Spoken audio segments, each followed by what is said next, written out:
सास बहू के रिश्तों की दिलचस्प कहानियाँ, भावनाओं और मजाक से भरपूर देखने के लिए हमारा चैनल सब्सक्राइब करें।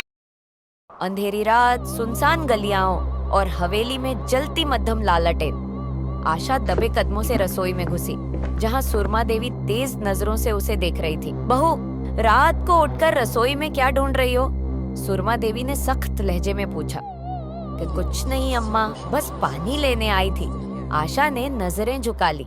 अगली सुबह सुरमा देवी की नजर उसकी कलाई पर टिक गई, जहां सोने का कंगन चमक रहा था, जो अलमारी में होना चाहिए था। हवेली में हंगामा मच गया। पुराने गहनों का बक्सा गायब था। सुरमा देवी का शक यकीन में बदल गया। ये सब आशा ने किया है। वह गुस्से से बोली, मगर आशा ने सख्ती से इनकार कर दिया। रात हुई, सब सो गए, मगर सुरमा देवी जाग रही थी। उन्होंने आशा को चुपके से बाहर निकलते देखा।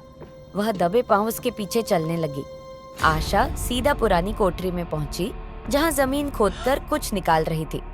जैसे ही वह पलटी, सामने सुरमा देवी खड़ी थी। ये क्या छुपा रही हो आशा? उनकी नजर जमीन पर पड़ी, जहां गहनों का बक्सा आधा दबा हुआ था।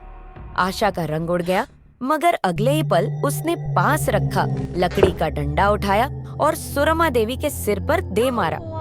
सुरमा देवी जमीन पर गिर गई, मगर उनकी पकड़ आशा के दुपट्टे पर मजबूत रही।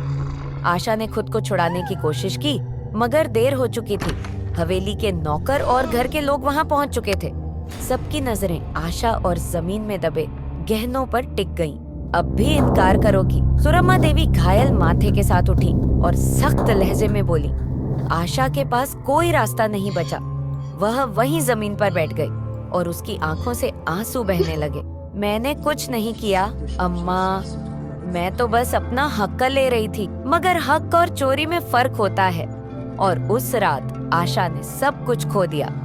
गहने तो मिल गए, मगर हवेली के दरवाजे उस पर हमेशा के लिए बंद हो गए।